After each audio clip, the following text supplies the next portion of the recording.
వంశీని ఈ సందర్భంగా నేను ఒకటి అడగదలుచుకున్నా. మీడియా ఐక్యత వర్ధిల్లాలని చెప్పి ఇప్పుడు నీకు గుర్తొచ్చిందా? జర్నలిజం అంటే ఇప్పుడు నీకు గుర్తొచ్చిందా? మీడియా స్వేచ్ఛ అనేది ఇప్పుడు నీకు గుర్తొచ్చిందా?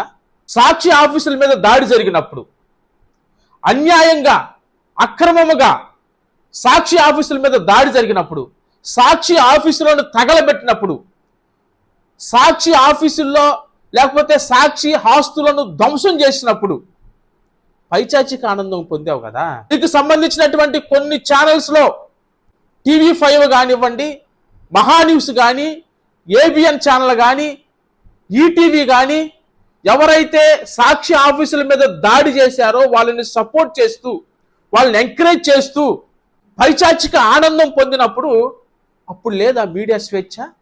అప్పుడు ఇవన్నీ నీకు గుర్తు రాలేదా?